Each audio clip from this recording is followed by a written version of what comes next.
Well, guys, I don't think any of us really understood how appropriate the name scavenger mine was going to feel once it actually got here.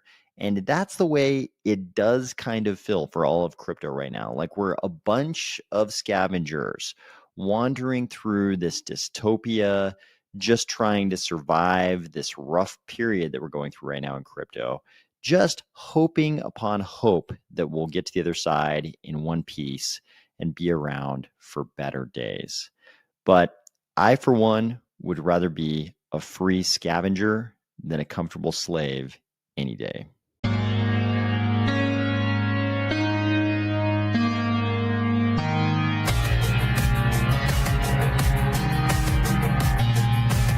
If you are just straight loving your time in the scavenger mines, or if you're finding value in these videos, please consider delegating to the Army of Spies DRep address and the Army of Spies stake pool, ticker AOS. All right, everybody, thank you for joining. Let's see who we got here.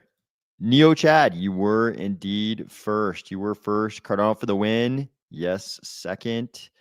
Looks like Cardano for the win has been DCAing today. Excellent, excellent. Adam says, I honestly think the powers that be are trying to shake us out because of the whole 4-year cycle thing. The government will get back on track, and the Clarity Act will pass. I certainly hope so. B117 I8Z. I think your name is actually B1ADA, right? Remind me what your name is supposed to show as. Says very excited about crypto. I'll put it that way. J Marie is here. Thanks for joining, J Marie. Thank you for saying that. Get me hops. Thank you for saying that. I appreciate that. Fly over me. Yep, that's about right. Thomas Kirkpatrick, thank you for being here. Otis Frichov, thank you for being here. Emilio, good to see you. Eric Williams. Is this gonna be L? Is this gonna be a pun based on the word L? I'm guessing. Jim Reese says, let's go. Rulo, hello. Pucky Hawk, hello. Master Hippo, thank you for making it. First time. Thank you. Yeah, let's go. Let's go. Let's go. Kid Crypto, let's go. X-File Tech, let's go. Okay, and Kristen Bowman is giving us a whispered let's go. So Caleb, thank you for joining. Also, Caleb Crypto. So I think it does feel, I realized today I was kind of going through my scavenger mining setup, and I was doing the thing where I was trying to get scavenger miners set up on additional older laptops that I have. I got it going on incognito browsers, regular browsers on my actual more recent laptops. But then I had to reach deep into the laptop pile. I was going back like 10 years for the 10-year-old laptops. And I was setting up the miner on the 10-year-old laptops using the manual signature process that's available on the scavenger mine interface. And it hit me, scavenger mine was the perfect name for this little event in Cardano in Midnight, which I consider to be a part of Cardano, this partner chain Midnight. Because right now the atmosphere in crypto does kind of feel like we're all trapped in this dystopia where things have not gone as planned. You know, it's not quite the living dead. It's not like there's zombies chasing us or anything like that. But it certainly doesn't feel like the 4th year of the 4-year cycle that we were all kind of hoping for. It does feel like we're a bunch of scavengers out in this post-apocalyptic wasteland, kind of just trying to gather up what we can. It's like we're all trying to earn our, our rewards for these challenges. Maybe they end up being worth a penny each. Maybe they end up being worth something more than that. We have no idea, but we're, yeah, exactly as B117 put it here, dusting off the old lap. I'm too old for 10 years ago to be middle school, but yeah, definitely some old laptops. Okay, Mark Going says I'm using 2016 laptop along with some newer ones. You know what's okay, Mark, maybe you can give me some input on this, because I think the laptop I was using was about a 2014, 2015 laptop, somewhere right in that period. And it so far, all my newer laptops are producing good solutions for these cryptographic puzzles. That laptop, that old one, is getting invalids every single time. I just hooked it up today, and all day today, every single hour, it's been an invalid. Are you getting good solutions with your 2016 laptop? Caleb says, I hope they're worth more than a penny. Me too, man. Me too. Can't get something for nothing. The beast wants compute power. It's true. It's true. It's hard to complain. It's hard to complain about the scavenger mine because we're able to participate for free. It wasn't, what you expect in 2025 crypto. In 2025 crypto, this kind of thing, there's like a white list, or, you can't really participate because only super big entities get to do it.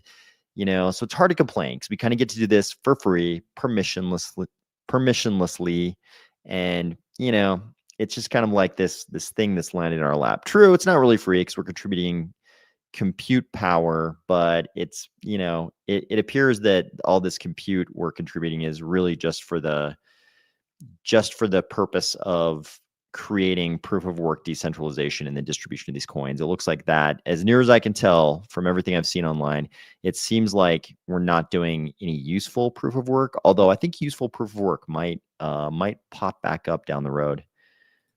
Mark Going says, I have about 100 so far. It does have a lot of unsolved, but working. Okay, so maybe yours was just like a little bit better processor, or a little bit, better amount of RAM or something. It looks like mine is just not quite making the specs there. So I'm gonna have to retire that old laptop.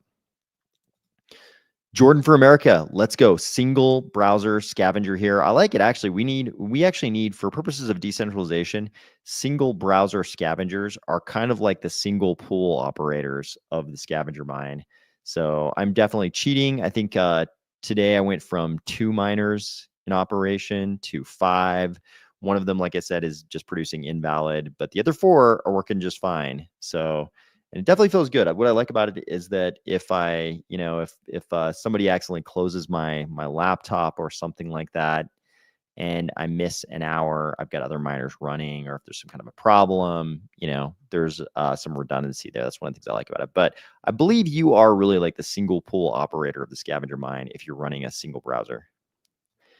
B117 says, got to pull my night on DeFi. Excited for that. Yeah, it's going to be interesting to see night hit.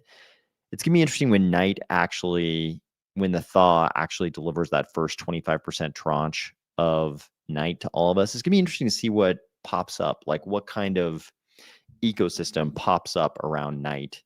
So it's going to be good. I think this is a really good event for Cardano. Like, I think we all know the purpose is to bring people from other ecosystems into Midnight and into the greater Cardano ecosystem, I'll call it. So I hope that does happen, but it's also going to be interesting just to see what we who are already in the Cardano sphere do with night. Okay, Emilio says, I lost the first day, but since then going on like clockwork, 93 solutions in one day, less, not complaining. Yeah. In fact, let's see how everybody else is doing, since we're talking about how many solutions people have gotten. Before we do that, though, Blue Mammal says, what do we do with night when it arrives? I really don't know what it is for. You can if you go to the Midnight website, you can read about what the Midnight network is meant to do. It's kind of this dual shielded, unshielded system. You can have privacy when you need it, but if you need to KYC with some institution so they don't get in trouble for AML violations, something we're going to talk about, spoiler, something we're going to talk about in just a second, you can do that too. So, and Midnight produces the second coin, which is going to be the sort of gas coin for the network, but you can read all about it on the website. I've also done big videos on Midnight. You can search for videos on this channel on Midnight, and I've talked about it quite a bit. Okay, Otis Fritjof says, yeah, I did a day and a half mining, then thought I would visit the fiat mine and buy night later. Yeah, this is a really good point. I think there's a lot of people probably mining, myself included, probably mining in the scavenger mine right now. And when that first tranche launches, presumably we're going to see prices for night. And a lot of people may wish they had just left their laptops closed during November and just bought that amount of night later. Or even better, man, we in Cardano, we as ADA holders got great allocations compared to everybody else. We got much better allocations per ADA than Bitcoin holders did, than ETH holders did, any of the other ecosystems. So the really valuable thing was being a part of the glacier drop, I think. And the scavenger mine is just kind of fun. It's kind of like us LARPing as early Bitcoin miners. This is like a LARPing event for us, I think. But it's kind of fun. Okay, B117 is working on solution 124 currently. Scavenging seems to be much more beautiful than the snapshot. That's fair. That's fair. The snapshot is intended to be a little bit bleak and dystopic because that's the way it feels in crypto largely. But I agree. The scavenger mine is actually a pretty good place. Emilio says it's all about dust. According to Charles, we should be able to rent out the dust token, or I misunderstood. Yeah, I've seen people talk about this. We'll see. We'll see what that actually looks like on the ground. Mission Zambia, thank you for joining. Good morning. Mark going, yes, this is fun. Yep, I think it's fun too. I think it's fun. I always wished I got into, I've talked about this recently, but I got into Bitcoin right at that point when it no longer made sense for people, individuals to buy miners because they were in China, they were building new miners with better hash rates at such a fast velocity. They were upgrading the ASICs, and the people making the ASICs were keeping the latest generation for themselves, or so we were, sort of suspecting. So it was right at that point where it didn't make sense anymore to buy your own ASIC and mine at home. That's kind of when I first started, considering buying a miner. So it's kind of cool. It is kind of cool now to be able to mine something as if, sort of LARP as early Bitcoin miners. I think it is fun. Mining is running great for me. Caleb says, running 2 browsers and we'll be buying more at launch. I'm excited for midnight. Nice. Danil is on solution 125. Brian Packard, thank you for joining. Jordan for America has submitted 98. JL Van Overbeck has 3 computers running, 4 browsers, 116 out of 504, 110 out of 504, 117 out of 504, and like 20 out of 504 old computer. Your old computer is doing better than mine. So good job on that. Let's look at how some other people are doing. It's good you guys are posting this because that's exactly what I was about to go to.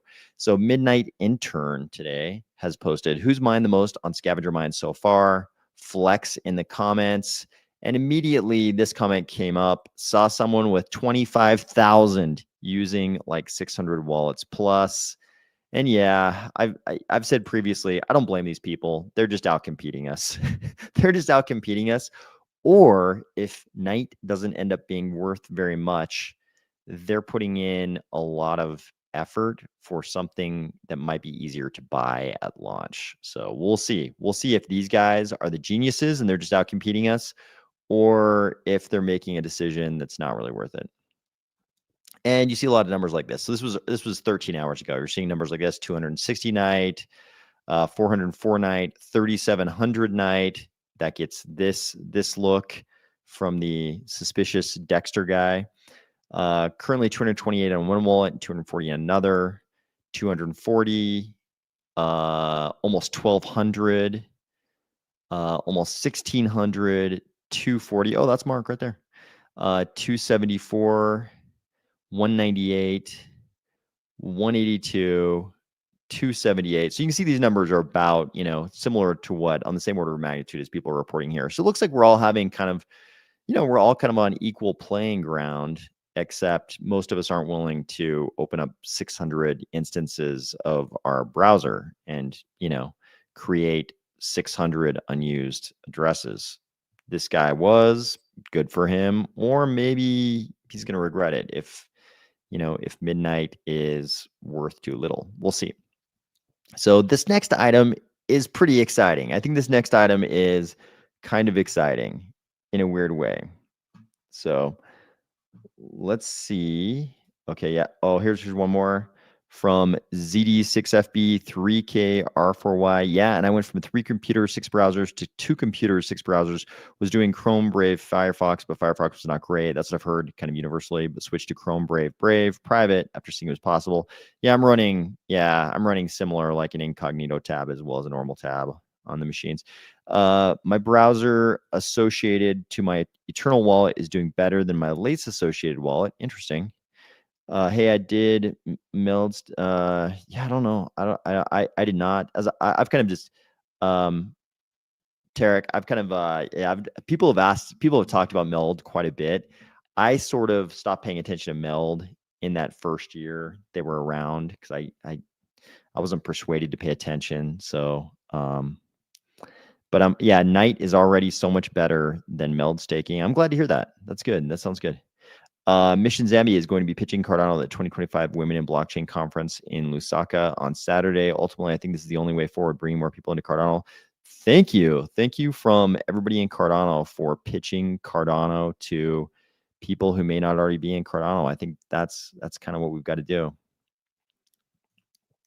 Thomas says Brave has been performing the worst on all my devices.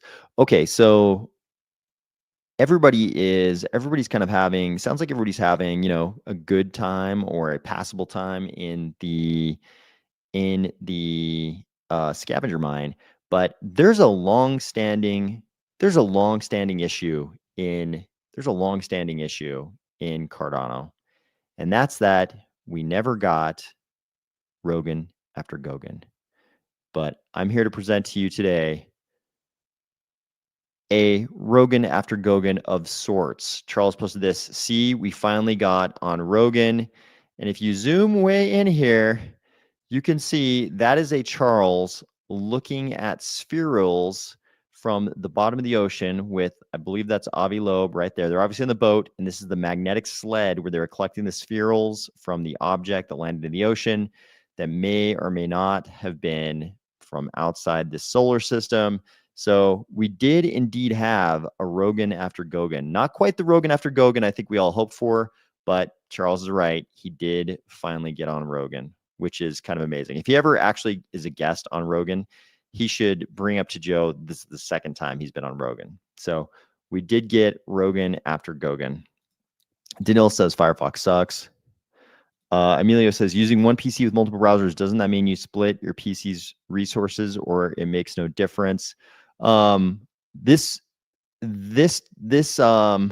machine I'm streaming on right now is running 2 miners in the background while we're streaming, and so far no problems. I may have to turn one off if we have any problems, but so far no problems.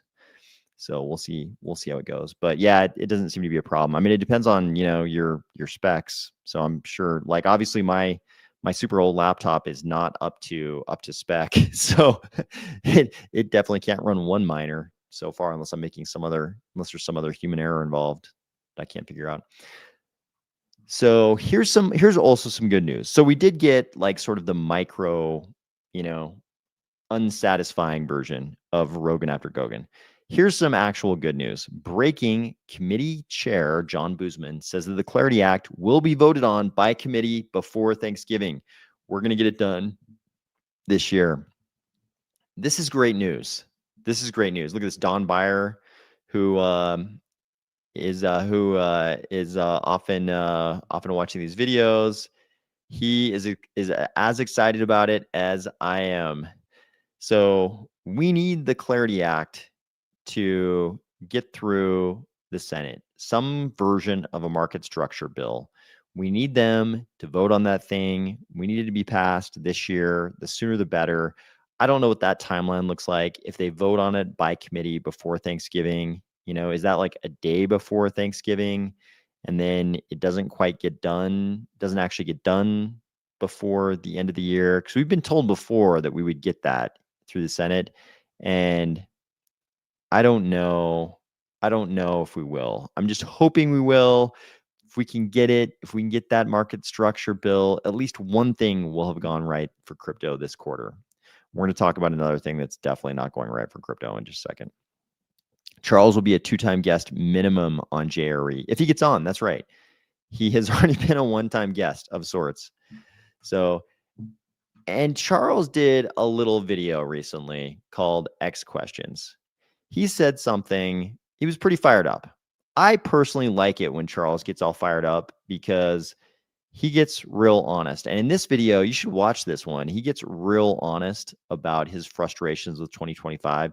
He's obviously as frustrated as the rest of us. In fact, he got so frustrated, he said, I am not your leader. I'm just a fellow partner in this business we're all calling Cardano. He's like, I'm not your leader. He's very fired up. But what I like about it, and what I think, other people might like too, is that he's as frustrated with what's happened in 2025. He goes through the whole timeline. He's like, hey, they were talking, first we got a report that the White House was considering Cardano for a strategic crypto reserve. And then he's like, I started seeing rumblings that maybe I was going to be, an advisor to the White House, and then he's like, I was supposed to go to an event at the White House and I was removed, I was disinvited. He's like, it's been a very frustrating 2025. So it was good to see that it's not just us, it's everybody in crypto, everybody in Cardano, and everybody in crypto pretty much hates 2025. Did you see Cardano pass the AWS decentralization test? No. What was the metric? I would love to see the metric. What is the AWS decentralization test from your viewpoint, Jordan? Pastorsify.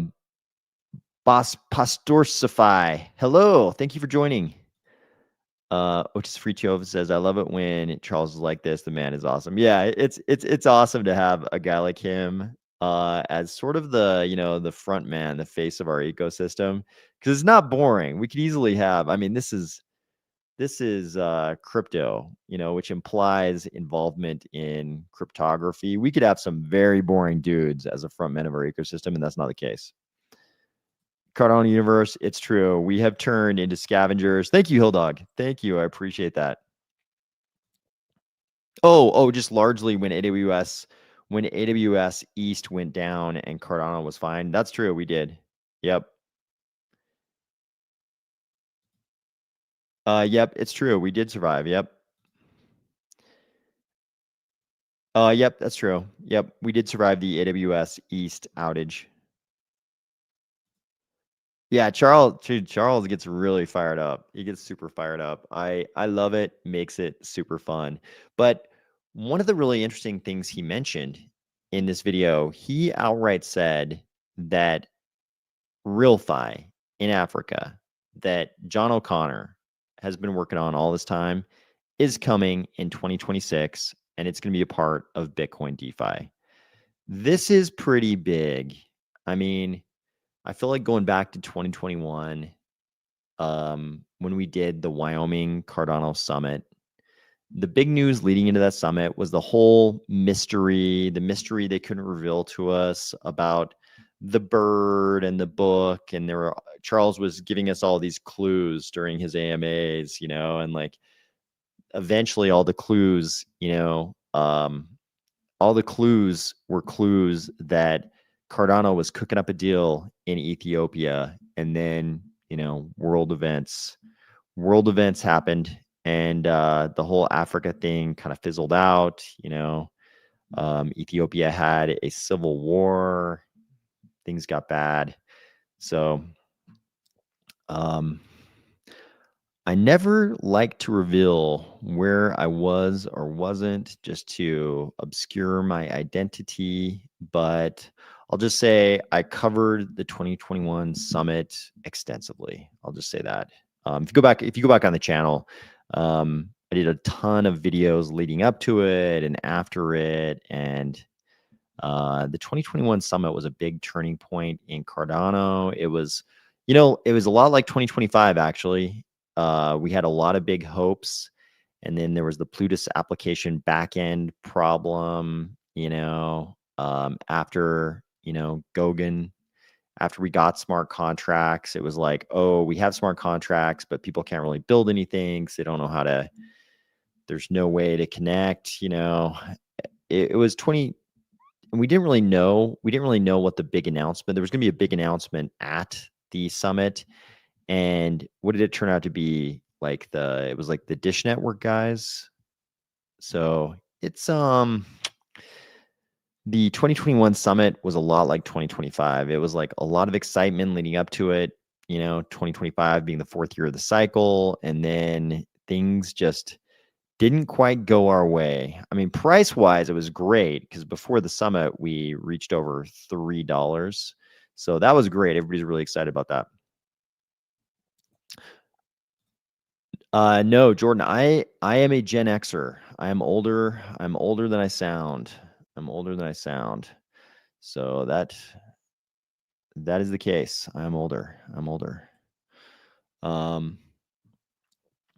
So anyways, good news. This is good news on this RealFi thing. Actually, to me, this is one of the things I'm most excited for recently. The idea that we could actually have RealFi, launching in Africa, and that could be one of the drivers of Bitcoin DeFi on Cardano. I'm excited about that. That's like something real. Or I feel like, I don't mean to say this in a demeaning way to anybody or any project, but I feel like we're finally doing something real. No pun intended, RealFi, but we're finally doing something real in Cardano that people can get behind. That's how I feel about that. Okay. Let's see. Trying to get over here to the right screen. Cardano Universes. I think I left my Cardano NFTs on Terra Virtua. Are they still online? So yeah, I mean, if they are Cardano NFTs that are actually on the blockchain, then you're still good. If you ask me what's the current status of Terra Virtua, I don't really know. But if they were actual NFTs on the blockchain, then I think you're good. A lot of these platforms have also sold, some amount of NFTs that aren't really on the blockchain. They're sort of just on their platform. So kind of depends on which ones you're talking about. But Flying Hambone, good to see you. Thanks for joining. Yeah, I think this the RealFi announcement, the RealFi comment in this video, I think is one of the most important things we've heard recently in Cardano. I think that's actually a really big deal. And Bitcoin DeFi, luckily, Adam Rush coming through at the perfect time. He gave us a great thread today. So this thread says, in honor of Cardano Well, I want to try sharing some of my research into the Cardano blockchain ecosystem. I think this is a very nice sentiment. Cardano Well was a really important part of the online Cardano ecosystem. I think we all miss him. And we always knew, Cardano Well could disappear at any time, and it was easy to take him for granted. Now that he's gone, I'm glad that people remember his contributions. And here Adam makes a very nice contribution. So he says, today's topic, Bitcoin DeFi on Cardano. This is preliminary research that I pulled together with Masumi and Grok. Please do your own research for accuracy. And then he just runs down all of the projects that are related to or involved in Bitcoin DeFi. He talks about the Cardinal protocol from IOG.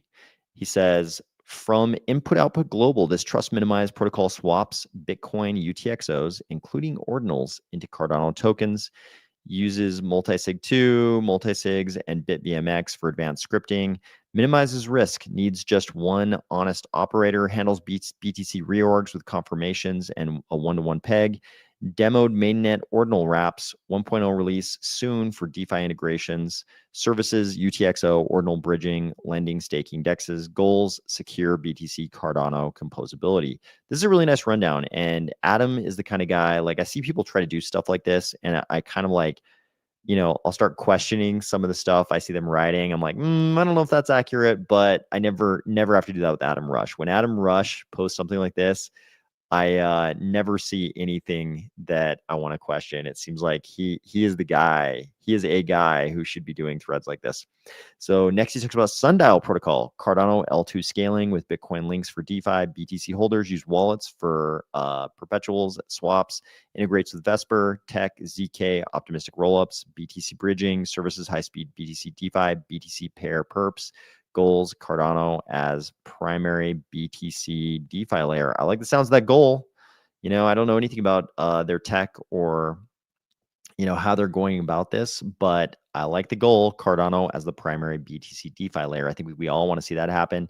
Then he talks about the Rosen Bridge, a decentralized open source bridge integrating Bitcoin and Cardano's UTXO models with development anchored on the Ergo platform, led by OG blockchain researchers. It's live on testnet and funded via Project Catalyst.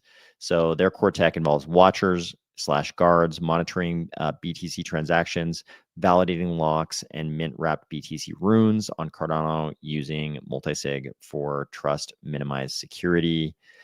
Bitcoin OS Grail Bridge, the BOS Grail Bridge. This extends Bitcoin as an L2 with support for multiple networks, Cardano, EVM, Solana, VM, etc. Grail Bridge uses ZK proofs for trustless BTC transfers to Cardano, non-custodial and verifiable on Bitcoin. Partnered with Emergo for Cardano integration. I don't know if I realized that they were actually partnered with Emergo. Move BTC without intermediaries. Wrapped assets are fully backed and redeemable anytime. This is a great thread. You should go through this thread yourself. Adam's done a nice job of running down the different projects involved with Bitcoin DeFi. Then he talks about USDM stablecoin backed one-to-one by USD reserves, enabling users to mint and redeem via bank transfers is a cornerstone of Bitcoin DeFi on Cardano. USDM provides stable settlement for bridge BTC assets. Bitcoin holders can use wrapped BTC from bridges like Cardinal or Rosen to lend, borrow, or trade against USDM. That sounds good.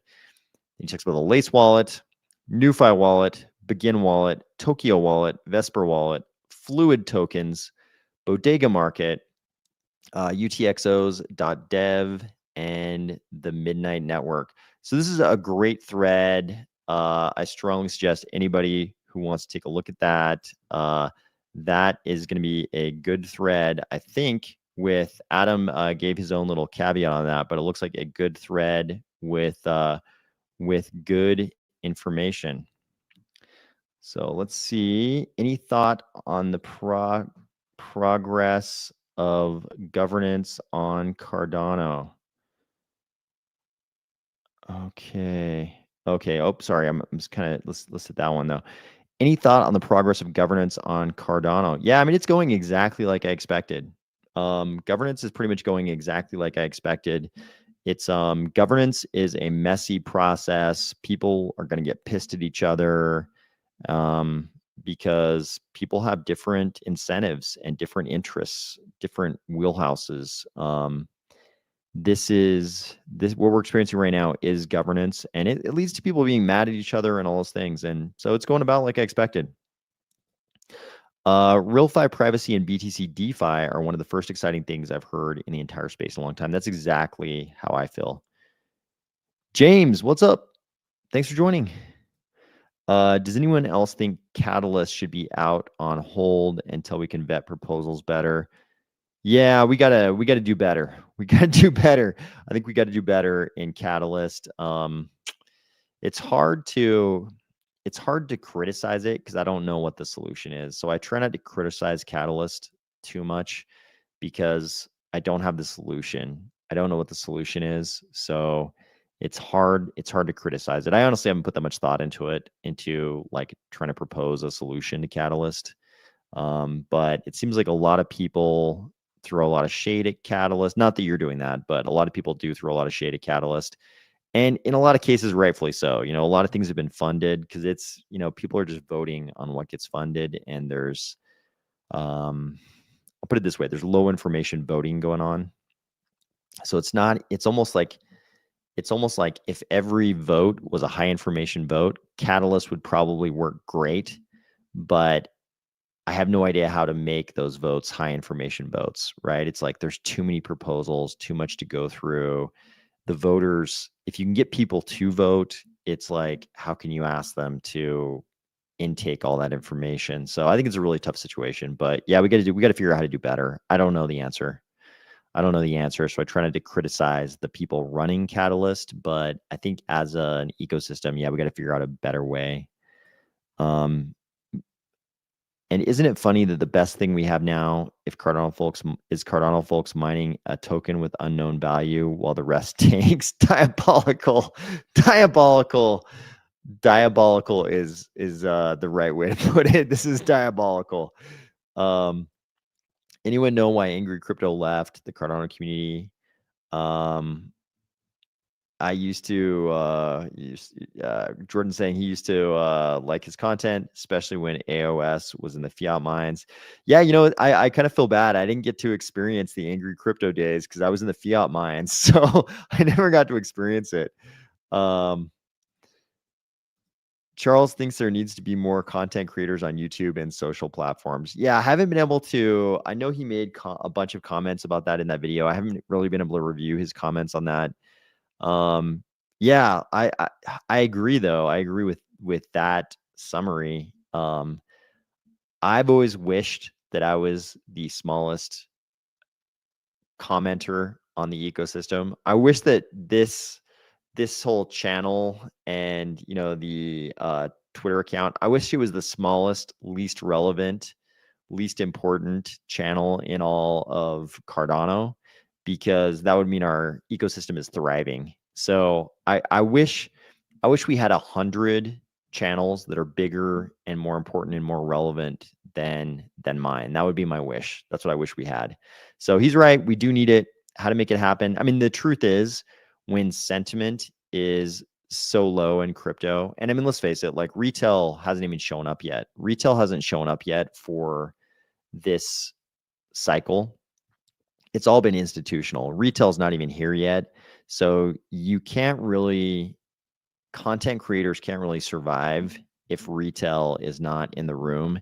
And retail is definitely not in the room. It's just all of us. It's all of us diehards who are here now. It's just like not enough people to make it sustainable for people to put that much time into, into crypto, sort of crypto writ large. It's like the content creators who are surviving sustainably right now are the ones who built their followings in the last cycle. And, largely they're the ones who were just like pan crypto. They did all of crypto in order to even build a big enough following in the last cycle for it still to be sustainable today. You kind of had to do all of crypto. You had to be pulling people from Bitcoin, from Ethereum, from Solana, mainly those three ecosystems. You really needed to just be pulling people from those ecosystems. So you notice even in Cardano today, some of our biggest content creators also cover Bitcoin pretty heavily. So, and you kind of need to do that to have a sustainable thing going on right now, because retail hasn't shown up this cycle. Mark says, did you hear about this CF and Chainlink? Viridian, the open source identity wallet and platform by the Cardano Foundation, is now part of the Chainlink ACE partner ecosystem. I saw people talking about Viridian today, and I didn't know anything about it. So that's the most information. What you just provided is the most information I have about Viridian, but I'll be interested to learn more. So yeah, quality content. I wish we had 100 content creators who are much bigger and better than my stuff. I would like to be the smallest, least important one, because that would mean our ecosystem is thriving. We sure do. James says, angry, cool, but it seems like he got scammed or something. Then he said he was coming back, and okay. Yeah, I never even saw that channel. I never even saw the videos on that channel because it was the timing didn't overlap really. Pro ads. Cardano Universe says, I watch Pompag podcast, and he has pro Bitcoin ads.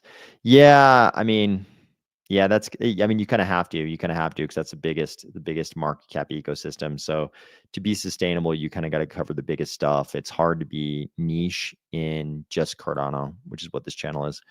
Privacy coin's been going up like crazy. Yeah, that's a good sign for midnight, isn't it? Charles suggested we should pay employees employee, someone like GNN. I think that just from the advertisement from something like that would benefit us somehow. We should pay employee. Who is GNN? Who is GNN? Let me know. He was always concise and to the point. Seemed like he never tried to clickbait people or drag on longer than necessary for algorithms. Just straight ADA news. Shame. Yeah, that sounds good. That sounds good. That's like a good system. The biggest problem I see on Cardano creators on YouTube is it's kind of punky stuff with sadness. Yeah, punky with sadness does not sound good. That's why I like AOS and Angry, because they're not scammers and don't promote BS. Thank you. Thank you for saying that, James. Okay. Let's move on to something. Oh yeah. Somebody posted at the end of Adam Rush's thread, or actually Adam reposted. Great thread, but sir, how could you forget Charms Dev? Bitcoin assets are fully interoperable with Cardano, no bridges. This is something I need to learn a little bit more about. Charms. This is something I need to do some reading on, and I have the reading. I just haven't done it yet. Bitcoin assets are fully interoperable with Cardano and no bridges. Certainly sounds good. I need to, even Adam said, what an oversight. I need to do a little bit more reading on that one. Okay, next up, we got to talk about something that is a little less wonderful and positive. Cardano Universe. Thank you for saying that. I appreciate it. Cardano Universe said you do good work. Thanks for saying that. David Gockstein. Yeah. I like his interviews with Charles. They're good. The Cardano Universe says the women do really good with communications. That's true. That's true. The ladies in our ecosystem do a really good job. I think they contribute a lot to Cardano communications. That is definitely true. Okay. This is kind of not a positive thread, but I think it's something we have to at least acknowledge and people need to think about, because this could become a huge scandal that could affect Cardano. It's not like it's new. None of this is going to be new information to most of you, but we all kind of know what happened. But reading this thread, you realize how bad the optics are going to be and it's already blowing up, but the optics are going to be really bad to people outside of crypto. So this account, I don't know anything about this account. Master, OG Crypto Watchdog, Rug Insurance, Anti-Scam Mission. I don't know anything about insurance, but anti-scam mission knowledge, exposing frauds. That'll, exposing fraud sounds good. But this thread is all about CZ and CZ's pardon. So and he says some interesting things, because I think we've all known CZ for a long time. Not known him personally, but we've known of him as an actor sort of in the crypto ecosystem, running this gigantic exchange we affectionately call Binance, right? And we all know he went to jail. But when you look at it on paper, and it's sort of like, oh, the Biden White House was on a crusade against crypto. The anti-crypto army wanted to throw somebody in jail, and they got CZ and Binance on some AML violations, and all that's true. But when you look at the optics on paper, it's really bad. So it looks really bad to people outside of crypto who aren't familiar with CZ and the role that Binance played. They're not adhering to AML rules. On paper, it looks bad. So I think it's important to consider what the world outside of crypto is going to be seeing on this. So this thread goes like this. In November 2023, CZ pleaded guilty to money laundering and paid fines. Binance paid fines of $4 billion. Fast forward to March 2025, the Trump family's World Liberty Financial launches its own stablecoin, USD1, and shortly after, a $2 billion investment flows into Binance through a company called MGX. By May 2025, it becomes clear that the entire $2 billion was paid in USD1, effectively propping up World Liberty Financial's new coin. That same month, CZ admits he has applied for a presidential pardon in October 2025. He gets it. So then he goes into a little more detail. USD1 is backed by US Treasuries, meaning World Liberty Financial earns 60 to 80 million a year in yield as long as Binance doesn't redeem that 2 billion in USD1. So he says, let's get this straight. Trump's family business signs a $2 billion deal with Binance. And a few months later, Trump pardons CZ, the man who ran a centralized casino that laundered billions and is probably the center of crypto prices. So that sounds to us, a lot of us in crypto, that sounds a little inflammatory. Laundered billions, but that's the way the mainstream press is going to cover this.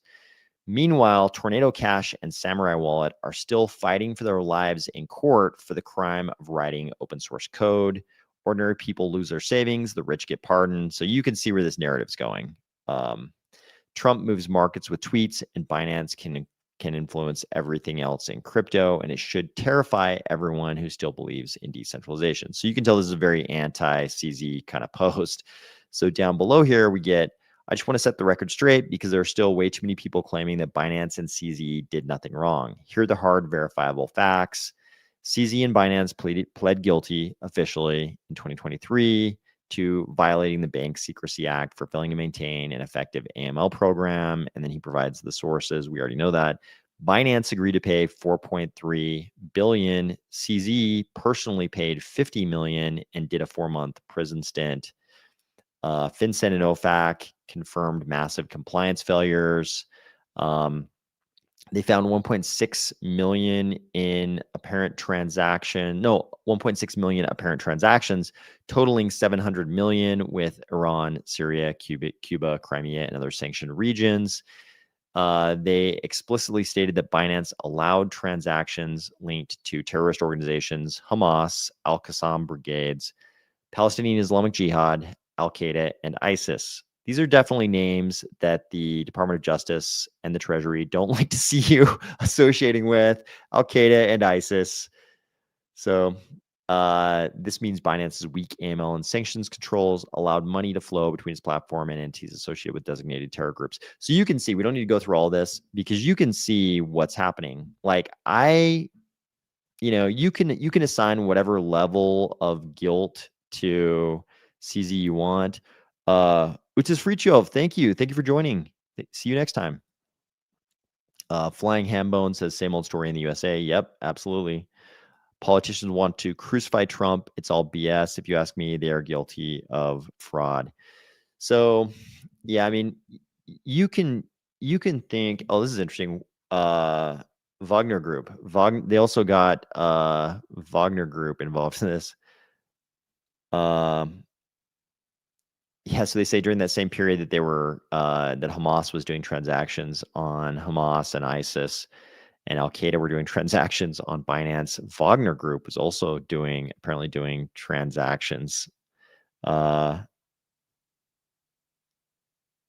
wait, Wagner was not named in Binance's case, but illustrates the same sanctions framework Binance repeatedly violate. Okay, so I'm not sure what he's saying there about Wagner Group, but anyways, I think this is kind of interesting. This is the difference between the way we look at things inside crypto and the way the rest of the mainstream world is going to look at crypto, because they're just going to see this guy was laundering money for ISIS, right? Sounds really bad, but we all know that it's very possible that CZ and those guys were just like, hey, crypto needs to be permissionless.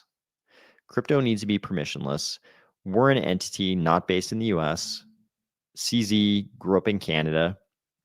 And he's like, if we're not going to have the permissionless centralized exchange, who is going to have the permissionless centralized exchange? So he built this permissionless centralized exchange, or rather, he built a centralized exchange and he never put adequate AML, measures in place. It's obviously not adequate because it looks like every terrorist group in the world and every rogue nation state or, region was trading on Binance. They were all using Binance, I mean, even back in the day when Binance was operating like this, it was, if you asked anybody in crypto, is it possible that terrorists are using Binance? I think anybody in crypto who'd use Binance would know, well, there's no AML going on. So probably if they're using anything, they're using Binance. So, it's like how much guilt do we assign to CZ, because he obviously violated the AML laws. But at the same time, he was, I mean, he obviously had a financial incentive to do that, because there's probably a lot of business that he was able to pick up that couldn't have gone across a Coinbase, of course. And Binance was and maybe is the biggest, so was it that? Was it just greed, or was he just like, hey, crypto was always about permissionlessness, so we're going to do the permissionless thing, and then it turned into this? I don't know, but this could turn into a pretty big scandal, especially because Trump just gave an interview. They asked him about this, and he basically said, I don't know the guy. My two sons are really into crypto, and I was told this was kind of a bad prosecution, and this guy didn't deserve to go to jail. That was his response, which is, people have been calling that today like the worst possible response to this, to that kind of a question. And it kind of is like, you pardon this guy, but your response is you don't even know the guy, and your two sons, said he's a good guy. But then it turns out, World Liberty Financial looks like, allegedly did this giant deal, with Binance. So I'm only saying allegedly because I haven't double checked those numbers. So anyways, this could turn out to be a pretty big scandal. I think when people are trying to paint a narrative around corruption and the current White House administration, they're going to immediately go to this, because the optics look super bad outside of crypto. So this is kind of how part of me feels this way. Come on, just relax. Anti-crypto army and the dragon, they got a little bit too crazy. Do we want ISIS and Al Qaeda and Hamas, trading crypto on the world's biggest centralized exchange? Also, we do not want that. So there has to be some kind of, it's like torn, because the original crypto ethos definitely involves, you could say permissionlessness is one of the pillars of the original crypto ethos. But at the same time, do I want to help out those bastards in those organizations? Not at all. James says, people say he outed SB to save face. Yeah, maybe. I had a crazy idea. What if staking rewards were paid in stable coins, then optionally swap back to ADA to continue staking? I think we've discussed this before. Was it you who brought this up before? So I think I would personally not like that, because I wouldn't want to have to swap back. Obviously, I wouldn't care if you could optionally get paid in stable coins, but the default was ADA, so I didn't have to swap back. Like, I'd be pretty unhappy if I had to get stable coins and then I had to swap and pay those transaction fees and suffer, like have to deal with like, the complexity of that additional swap every single staking reward. I'd rather just get my ADA and have it automatically added to my total that's staked. I don't think I'd want to have to go through the steps every single epoch of, swapping back to ADA. But if people wanted to get stable coins and they could just optionally give me stable coins instead of ADA, obviously I think most people wouldn't have a problem with that. Cardano Universe says their salaries are $200K and their tax statements show $2 million in ROI. Who are you talking about? Who are you talking about there? Flying Hambone agrees with James. I think CZ needed night. Yeah. Yeah. No, I agree with you. Yeah, CZ definitely needed night. That did not work out. Whatever his privacy regime was, it did not work out. Part of the problem was they had like chat logs from the internal, I covered it on this channel, but they had chat logs from the internal Binance team where they were talking about how bad their AML controls were, and that, I'm gonna, don't quote me on this, but my recollection is there were some really bad chat logs where they were saying like terrorists are probably using the platform, like that kind of thing. It was pretty bad. It was pretty bad. I covered it on the channel.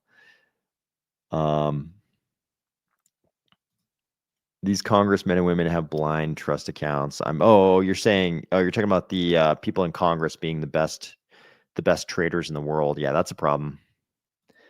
Let the Ewoks have crypto.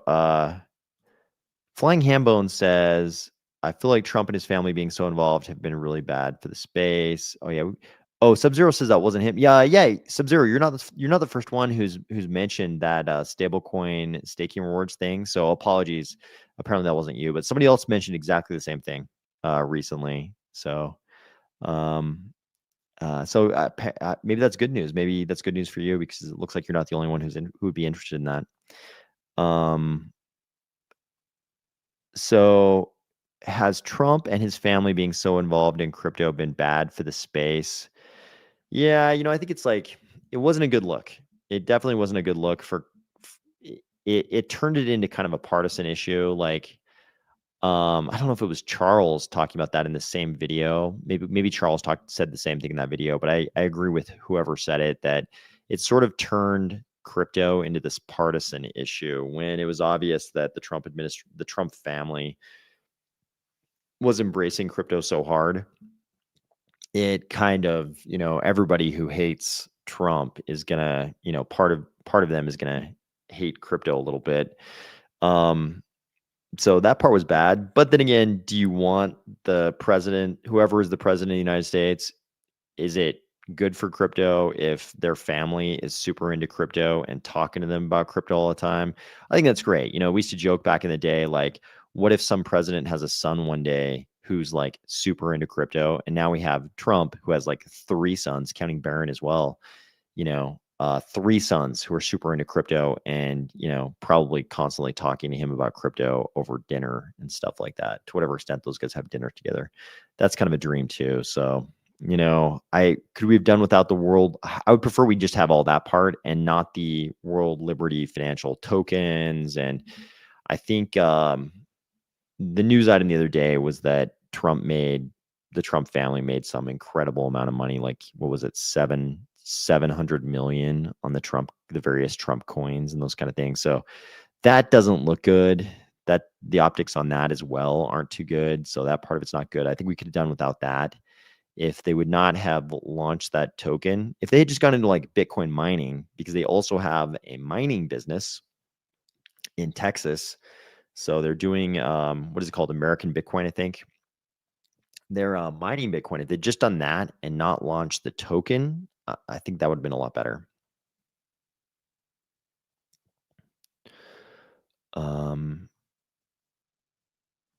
Okay. B117 is clarifying. I'm talking about the intergalactic species, not throwing out slurs. Okay, that's good. That's good. You're talking about actual Ewoks. 2020 is hindsight. I so wish Trump Melania coin never existed. I was crushed when that launched. Yeah, we could have done without that one. I agree, man. So Cardano Universe says, please explain how Trump has been bad for the crypto space. I don't think on balance that's clear. I don't think that's clear on balance that he's been bad for the crypto space. He's like quite a crypto proponent. So I think all those parts are good. The president's family members making that much money on crypto during his White House administration, like, those guys are allowed to, be in business and do whatever businesses they want. They're allowed to do that, but it makes it look like, it makes it creates it's bad optics because people are going to say, hey, you are pro crypto and here we have your sons making, most of $1 billion on crypto. Like that's bias. Your policies are biased for the pecuniary interest of your family members. So that's the bad part. But I'm not saying I don't think I'm saying on balance that Trump is bad for crypto. I'm just saying the optics on some of that stuff are not good. Okay, just curious if you participate in drip drops and you believe any of the tokens received there will ever be worth something. No, I don't grab the drip drops. I think it's cool. I think it's cool that they built that, and I think it's cool that people can participate in that. I have no idea if anything that gets dripped out of drip drops will ever be worth anything. I don't know. I have no idea. No, but the answer is no. I don't currently like pick those up. I think this is kind of true. This is kind of true. How much Trump really understands about Bitcoin. I think he's just, I mean, the dude is old. The dude is super old. I think he's relying on his sons, and his sons are telling him how awesome it is. So he's just kind of going along like this. I mean, obviously, this pardon of CZ he basically cited his sons as, the reason that happened. So yeah, I don't think I don't know how much Trump understands about crypto. I think he's relying on his sons. Bindocam says, I wonder if how things like SNEC got people to do a bunch of little tiny buys to start. Could we convince Cardanites to do the same with stables somehow? I think you got to have the right incentives. So there's this big question right now. How do we get people in Cardano? Cardano has this huge community, and we don't really participate that much in DeFi. I think the real problem is Cardano staking is so good. That is our DeFi. It's like, you know, you couldn't possibly convince me to not stake. Obviously there's ways we can keep staking in card because it's self-custody. We can keep staking, but also participate in DeFi. But it's like, as things stand, you cannot get me to use Cardano DeFi because if there's any chance I can lose my bag, it's not worth it to me. And one of the biggest reasons it's not worth it to me is because I can get the yield from Cardano staking, and it can be self-custodied. Like, I want self-custody. I don't want to give anybody else any kind of custody of my assets. I don't want to be in a lobster trap. So I don't want to lobster trap any of my assets, and I mean, a little bit like, would I mind having a little bit of, a Cardano native stable coin like USDM? No, I mean, I wouldn't mind that at all. I'd be happy to have some USDM, if I was going to do something, I mean, obviously we all know the benefits of stable coins. One of them is that you're not gonna have to worry about, some kind of appreciation in that asset that's going to create a tax liability for you, because it's pretty much going to be worth something very close to $1 all the time if the stable coin is doing its job. So if I needed that type of asset, then I'd be happy to have a stable. But it is kind of the same problem as DeFi. It's like the incentives just aren't high enough for people to use Cardano DeFi when they can just self-custody and stake. At least for me, it's like, it's just like not attractive for me to really use Cardano DeFi because I don't want to put my bag in danger. And a lot of those higher yields, pretty much, there's some risk involved. So it's just, the risk is just not attractive to me. BlackRock has been bad for the crypto ecosystem. Yeah, I mean, there's arguments on both sides of that, I think. Whether or not BlackRock. So, you got BlackRock. BlackRock is kind of the poster boy. I guess Larry Fink's not much of a boy, so the poster man. The poster man for the Wall Street invasion of crypto is BlackRock.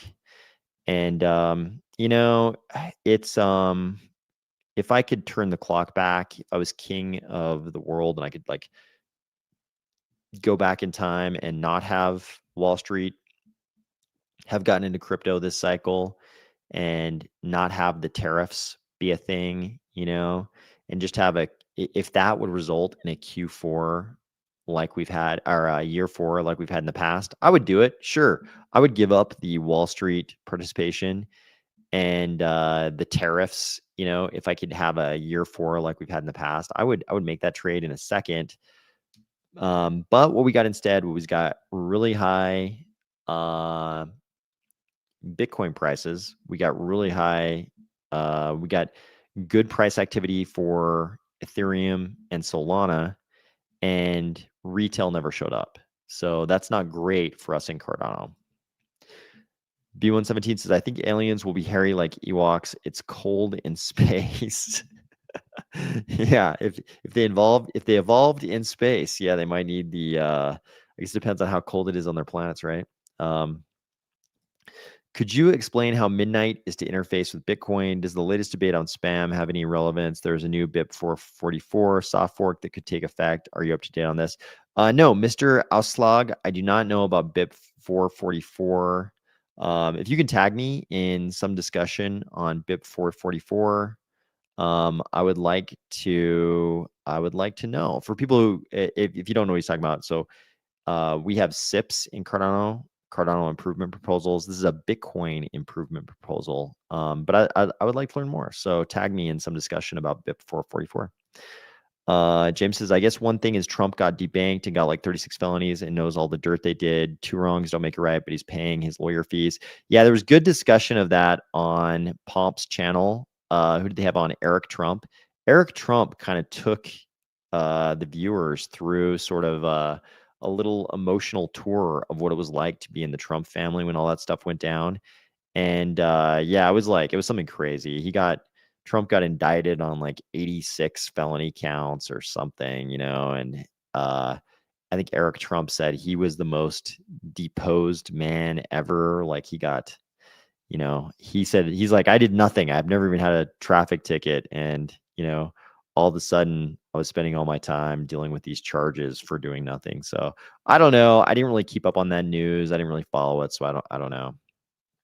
But yeah, it's not a good look. Speaking of optics, not a good look for our republic when political enemies use the long arm of the law to go after each other. That's not good. Emilio says bad for the image of crypto. Maybe we should have had Kamala. No. Kamala was basically a part of the anti-crypto army. Like Kamala seemed to be very, very on board with the anti-crypto army. I definitely would not choose that. If I could go back in time and switch things up, I would definitely not choose a Kamala presidency. Although I mean, if you watch this channel during the election season, I was very highly amused every time she seemed to be hammered.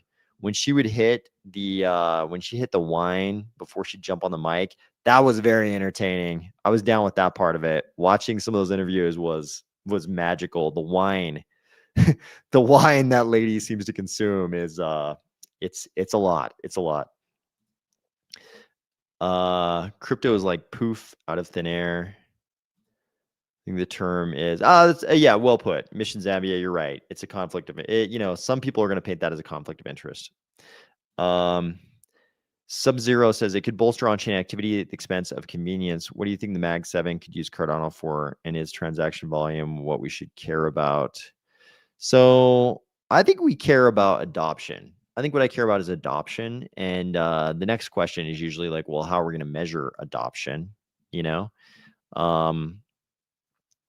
I think we want, so I think what you're saying is if it automatically went to stable coins and then we had to swap back to ADA if we wanted to keep ADA, sure, that would create transactions, but it would probably piss everybody off. Everybody who just wants ADA and not stable coins would probably just be pissed off by it. So I don't know if you want a pissed off Cardano community either. What do I think the Mag 7 could use Cardano for? I don't know, but if somebody can come up with a good use case for all of the Mag 7, they're probably going to make a lot of money. So, yeah, is transaction volume what we should care about? So I think adoption is what we should care about. Like if everybody in the world had a Cardano wallet and they had some Cardano in there and they were just staking, I'd be okay with that. And that wouldn't really involve transaction volume. I mean, there'd be the volume of rewards going to their wallet, but that's not really what we usually mean by transaction volume. So I think we would welcome transaction volume for sure. I wouldn't turn it down. I wouldn't kick transaction volume out of bed. But I would also be happy if we just got adoption in terms of numbers of wallet holders. I think that'd be great too. Emilio says, I think Cardano's DeFi will shine when other tourists come to visit the Cardano island. I hope so. I hope that's I hope Midnight does some of that for us. D9U says, Midnight staking committed coming to a town near you. Okay. Bo Holly says, as a boomer, I'm not going to take risks in using DeFi when I can just sit back and chill. That's how I feel as well. You know, you and I are in slightly different generations, but I think a lot of us in crypto across generations feel the same way. Like, I don't want to get lobster trapped. I don't want to get lobster trapped at all. I do feel that way. I do feel like Rick, I do feel like a constant Rickroll when it comes to ADA. So I don't want to round trip it though. I definitely want to sell some. I definitely would love to sell it this cycle. So I guess I'm not that committed to it, but I don't want to get lobster trapped out of it. That's for sure. Touche. Thank you for saying that. I think Banana Republic, I think nobody knows. Banana Republic is if you're just listening, Banana Republic is asking, do you think the cycle is over? I think nobody knows. I think, whether those highs we saw, almost a year ago, whether those highs were the highs of this cycle or there are still some more legs to come. I think nobody knows, and I never speculate about price because I don't think anybody knows. So I don't think guys like me should be speculating. I don't think anybody should really be saying, encouraging people to think it's going to go to a certain value because nobody really knows. So let me rephrase that. I think it's fine for people to speculate about price, of course, but I don't think anybody really knows. Let me put it like that. Maybe Trump should not be signing crypto bills for the space to advance. I fail to see the stance you guys are taking. He is all for crypto. That's a plus. No, I don't think anybody's really saying Trump is bad for crypto. I think what we're saying is that World Liberty Financial is going to be seen as a conflict of interest. But then, I mean, there's some interesting discussions that can be had around the ethics of this. It's like, are Eric Trump and Don Jr. and Barron, are they banned? Are they the only people in the world who are banned from using crypto or running crypto businesses just because their dad is the president? Because if you say we can't tolerate these conflicts of interest, it's like you're basically saying that they shouldn't be running those businesses. And I don't think that's fair. They shouldn't be the only people in the world who are banned from using crypto. But I think what a lot of people are saying is that the optics are not good. And, the party on the opposite side of the aisle from the Trump administration is definitely going to drag that out. They're definitely going to drag that out every chance they get. And they're going to hold a flashlight up to that and show that as, they won't even call it a conflict of interest. They'll just say it's, they'll say it's a corrupt conflict of interest. But like I said, it's like those three sons shouldn't be banned from, they shouldn't be the only people in the world who are banned from using crypto or doing things in crypto. Touche says, then when I got here, it was only 3. It was refreshed. Now it's 31. Okay, just talking about the likes. DeFi is like expecting that all the citizens would eat out all the time and stay at hotels all the time. You need the tourists and the visitors. I agree with that. It's like people who want more DeFi and they want DeFi TVL to go up in Cardano. I think that's fine. If you're a DeFi enthusiast and you want DeFi and Cardano to be used more and TVL to go up, I think that's all fine. But I think a lot of people don't look at crypto as a DeFi experience. I think a lot of people look at crypto as a money experience. And you could argue like, well, money and finance, same thing, same. But there's a lot of people who just want to use money and aren't necessarily making loans. If you go to your average suburb in the developed world, how many people living in that suburb are actively making loans to other people? And then you get into some fine-grained conversations. Well, they might own, shares in their 401k of JP Morgan Chase, something, whatever, name, a large public institution or something like that that's involved in banking and loans, so technically they are making loans. But, I think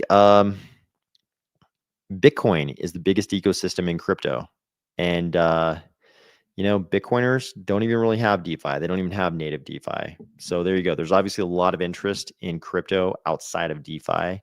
And so it's no surprise to me that, the other biggest UTXO ecosystem also has a lot of people who don't really, aren't participating that much in DeFi. So it shouldn't be a surprise to anybody that um, Cardano people are kind of like Bitcoin people. Like, I don't think you would say your average Bitcoiner is in Bitcoin for DeFi because they don't even have native DeFi.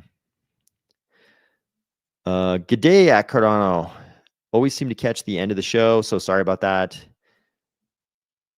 Touche says we are going on a double cycle. I hope we go on some kind of cycle. I hope so. Flying Hambone says yes, but it would have been cool to watch Kamala fail fighting crypto. Voted for her, eminent Cardano because the science will win. We don't need corrupt politicians to push for us to succeed. Yeah. I mean, one of the cool things about Cardano is I think we've got all kinds of people. Like, obviously, we have people who voted for Kamala and a lot of people who didn't. So I think everybody's welcoming Cardano, obviously, and yeah, it would have been cool watching Kamala fail fighting crypto, but obviously I'm glad we have a pro crypto White House administration as opposed to the anti crypto army for sure. Pucky Hawk says, I'm settled in for a bumpy ride and catching a lot of stuff on sell still. Yeah, we're definitely experiencing a sell right now, aren't we?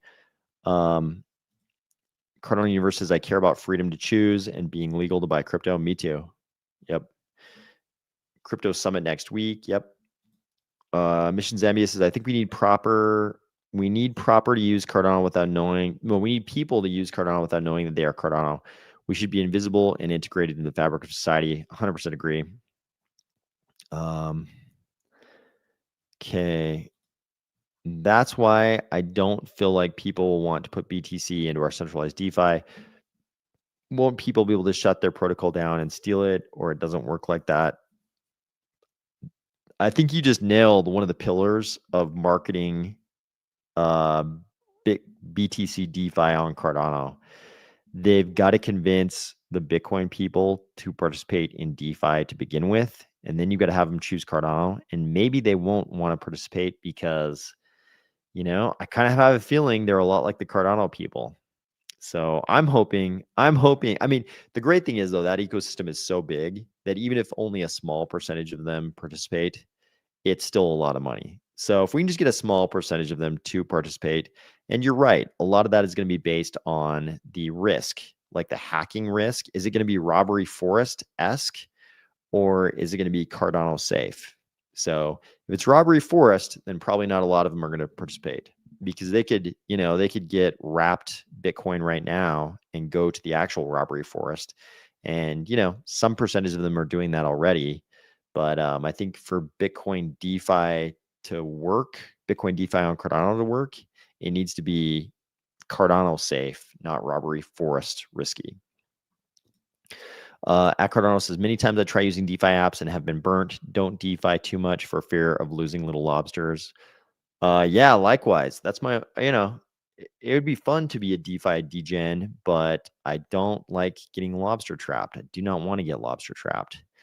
I lost Bitcoin. I lost Bitcoin in the Bitfinex hack years and years and years ago. And I learned my lesson. Don't give anybody else custody of your crypto. Is it any different than what politicians have been doing for ages now, playing the game the same way, just one side looks the other way? Yeah, good point. Meanwhile, Pelosi is finally retiring after her career as the greatest Wall Street trader in the District of Columbia. She's giving up her career as a day trader. Cardano Universe says, I think everyone is equally entitled to invest. Trump family business run by his kids. Yep. Agreed. Jordan says, bro, you straight ruined Fibonaccios for me. I still consume them, but they don't taste as good. I know. We should have all just left it alone. I should have embraced Fibonaccios because they did taste good. Before you realize what they are, they do taste good. It's like they are engineered to push those dopamine buttons in your brain. And it feels good to have this like false sense of confidence that you know where the market's going. But that's what's going on there. Fibonaccios are the product peddled by people who want you to have false confidence in where the market's going. That's what they are. Pelosi has many blind trusts. Pelosi has had an amazing career as the world's greatest day trader. Let's see. ZD6FB says extreme fear, 100K BTC per 0.5 ADA, followed by Clarity QE ETFs, resulting in 140K BTC 5 per 5 ADA short term. That'd be great. I won't turn down, increases in our ratio to BTC. That'd be great. Emilio says, where I am, most think of it as gambling. I think they're going to be surprised. That'd be great if people are surprised and it turns out it's not gambling. That would be awesome. If the CF would use Future Fest for the virtual summit, that would be great. I would love that. Another person says I ruined Fibonaccios for them. I'm sorry, guys. It's true. And I meant to ruin Fibonaccios for everybody. So, because it is false. It gives you false confidence in our ability to know where the market's going. Taz, thank you for joining. You didn't miss all of the live show. The live show is still going on. One more thing. We did have the robbery forest added again. Leo, thank you for sending this to me. So losses as follows, and this is kind of incredible. So Balancer had a problem. So the losses were as follows: ETH Balancer 70 million, Base Balancer 3.9 million, Polygon Balancer 117K, Sonic 3.4 million, Arbitrum 5.9, Optimism 283K. So the robbery forest is not letting us down this cycle. The robbery forest tends to like really heat up when retail really comes in. So I was almost a little afraid we wouldn't get as much robbery forest to amuse us with because retail hadn't shown up. But the robbery forest is kind of coming through in the clutch. The robbery forest, those guys, the robbers, have been hard at work, and they keep producing results for us to marvel at over in the robbery forest. Okay.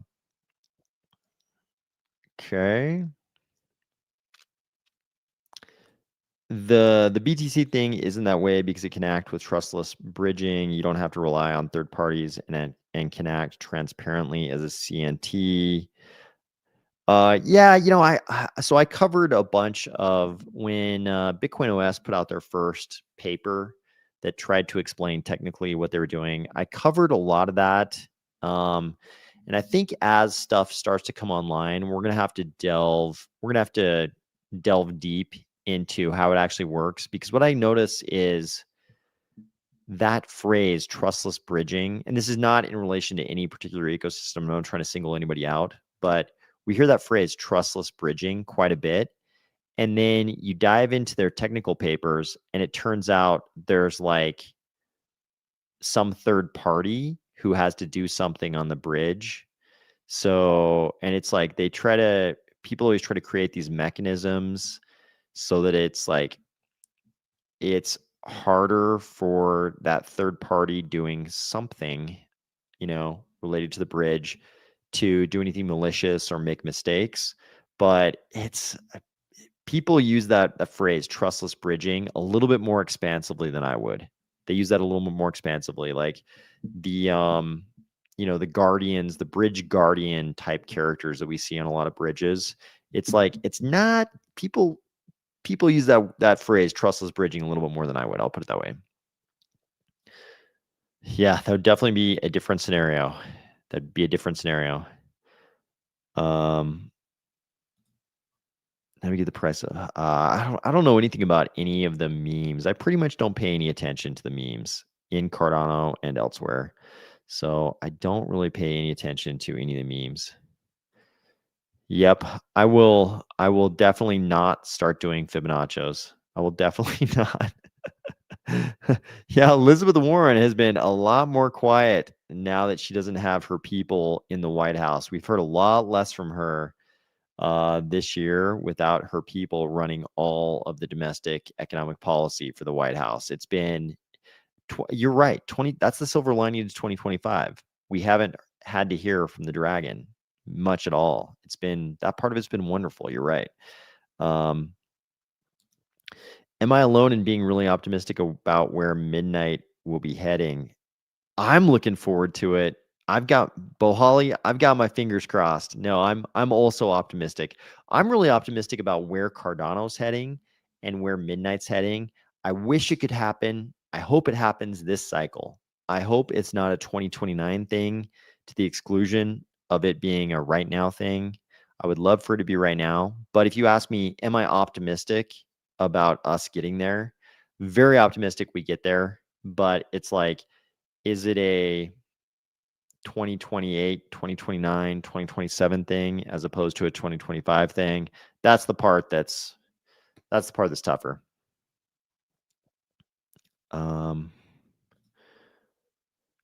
Emilio says a nice bowl of Fibonacci's for you all when I see the chart. I see a huge bullish flag. Have at it. There you go. Emilio gave you some Fibonacci's right there. He's talking about a bullish pennant. There's a bullish pennant in there. Some nice Ichimoku, surrounded by a nice Ichimoku cloud. It's very bullish, guys. Very bullish. Yeah, I think I saw mention of this. And I don't know enough about the details. I don't know enough about the details to really say much about it. I would like to learn though. This is the kind of stuff that I'm generally very interested in. So it doesn't necessarily have any relation to Cardano, but this kind of news I'm always interested in. So, oh yeah, James said something that I think is important. Midnight better be a 2026 thing. I agree. The good part, here's the good part. The thaw has to take place in 2026. So, you guys, if you look at the tokenomics paper, it pretty much tells you that at some point after the scavenger mine, the thaw will take place. And during the thaw, we are supposed to get that first tranche of 25% of our allocation on some random day, some day that will be randomly, chosen between day 1 and day 90, basically, right? So at some point we'll get that first tranche. So yeah, I think we're all going to have a bunch of night tokens. And if we're to do anything with them, midnight's got to be running. So yeah, so I think midnight is definitely going to be, it's not going to be a 2027 thing. If it's a 2027 thing, things have gone catastrophically bad. So I don't think that's going to be the case. When Kraken lists night, that will be interesting. Yeah, I agree. I'm very curious to see what the price is going to be. I'm a little bit afraid there's going to be like outrage if crypto in general hasn't taken off by the time we actually get our hands on those tokens. I'm a little bit afraid there might be some outrage at the price, but we'll see. We'll see what happens. Yep. Actually, I was the interview I was talking about earlier today was that 60 minutes interview. Is there any other chain in existence that doesn't require you to part with a value-bearing token to transact? Good question. I'll bet a bunch. I'll bet some people in here could probably come up with some, obscure ecosystems where that occurs, or maybe not obscure. Maybe I just don't realize there are others where you can do this, but there are some serious advantages to Cardano. So, and being able to retain custody of your stuff is huge. No idea when Kraken is going to list or not list night. This is my fear. Beamer House, this is exactly my fear. Midnight being less than a penny. And there's a lot of crypto projects out there where the token is worth less than a penny. So this is a fear. Yeah, you're talking about nightmare stuff. This is definitely a fear. Um, Fun fact, the whiteboard video mentioned midnight, not by name, of course. It was the plans at the very beginning. Yeah, I mean, Charles, man, nobody can fault Charles for not having plans. That dude has plans. That is for sure. I think on Christmas or New Year's, I got some IOG tokens from the airdrop and got like $4. I thought I was so rich. I staked like 20G for like 6 months for $4. Um, what IOG tokens did you get from an airdrop? Yeah, I don't know. I don't know what tokens those would have been. Bindo Cam says I was referring to midnight there. All the ADA thing was for midnight. Brian Packard, thank you for saying that. Thank you. Thank you for that. I appreciate it. With mining night, I will have multiple preloaded wallets, fully private and never interacted, future proof. That's a good point. That's a good point. This is kind of a unique opportunity to have preloaded wallets that have never had any transaction other than receiving those coins. That part is kind of cool. You're right. You're right. I think night can start at oh god, I hope not. I hope night does not start at that value. Fingers crossed. Yeah, I hope that doesn't happen. My fingers are crossed that that is not the case. But I think that's all we've got to cover tonight. I don't think there were any other major news items that that I know about, anyways. But I hope so. The last couple of days have been, like, is the revolution canceled, and we're stuck in a scavenger dystopia? Just because I kind of think it's good to acknowledge that things are rough right now, but I don't think this is the first crypto rodeo that's been like this. This is not the first time crypto's been in this kind of a situation. I think this is what crypto is, the volatility. You can't have the vol without the bad times. It's like you can't just have upside volatility. If you're going to have as much volatility as we have in crypto, you've got to have downside volatility and upside volatility. It's got to go both ways. And you could argue that volatility is decreasing for parts of crypto like Cardano. But this is what it is. I think it's good to embrace the bad times. I kind of have a little bit of that that mentality when you're confronted with the bad times. You just kind of stare it in the face and say, good. Good. The bad times are here. Now I get to confront this demon. I get to look this demon in the eye, embrace the moment, confront the bad times, because it's going to make the good times so much sweeter when they actually come. Beamer House, thank you for catching me live. I appreciate it. On your way to the fiat mines. Yep. I think that's pretty much everybody. Everybody has to constantly deal with either going to the fiat mines or the specter of having to go back to the fiat mines soon. Let's see. User ZD6FB says, thanks, AOS. Much appreciated as always. Thank you for joining. Thank you for joining. Jordan for America says, cheers, y'all.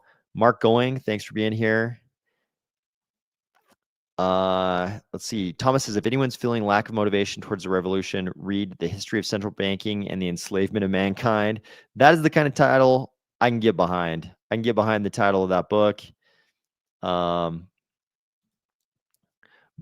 thank you for catching the last bit. I appreciate it. I appreciate people jumping on early, late, whenever. Appreciate everybody jumping on. But anyways, I hope everybody, despite where we're at sort of in the crypto cycle and where prices are and things looking a little gloomy, I hope as an ecosystem, at least in Cardano, we can kind of like look this thing in the face, just sort of embrace the difficulty, acknowledge the difficulty of where we're at, and look forward to better times. But I hope everybody is starting out a great week. I hope you're looking forward to a good rest of the week, and I'll talk to you soon.